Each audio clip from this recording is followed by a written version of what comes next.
ก็บทอนเสื้อนั้นไว้บ่นี่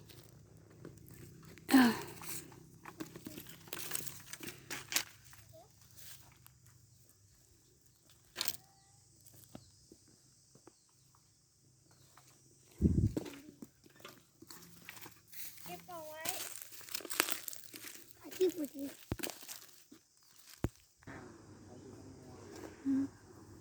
ใช่นะสบายดีพี่น้องผมมาพอกับสาวผู้ไทยแล้วพี่น้องเส้นเก่าเส้นเดิมจะโดนเราบริพบกันลายมือเติบแหละในสาวผู้ไทยสิพามาเอามะงิวเลยพี่น้องเด้อเอามะงิวไปยัดมอนพี่น้องงิวอันนั้นลงไปนี่พี่น้องตัวนี้ก็สูงตัวพี่น้องแต่บุหูสิเห็ดเลยเอาแล้วงาสุดนะเอาไปทะเล็กทะเลน้อยก็พี่น้องเลยได้แล้ว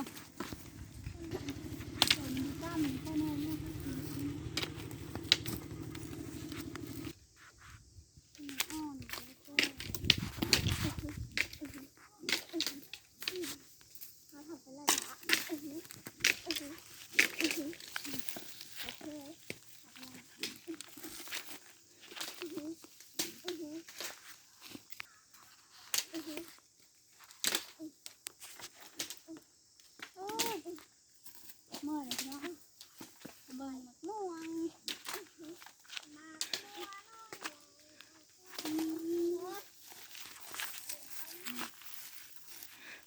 โอ้โหยังน้อยอยู่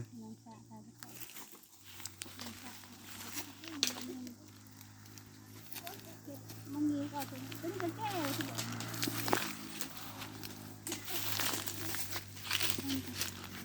ไปต้อยนี่นะลายต้นเติบเอาไว้เอาไว้กัน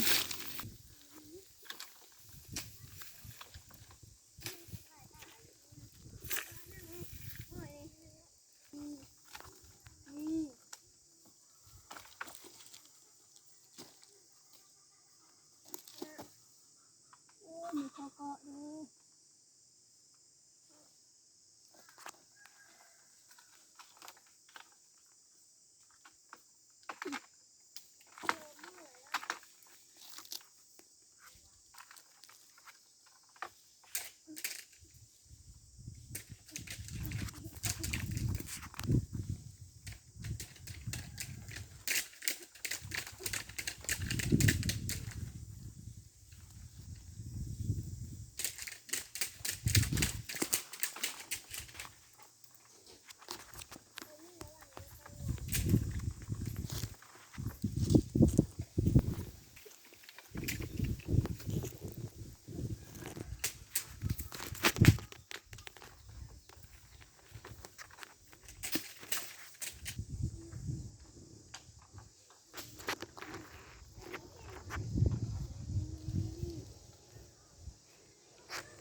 เอาอยู่ทางกันตาแรกเอาผม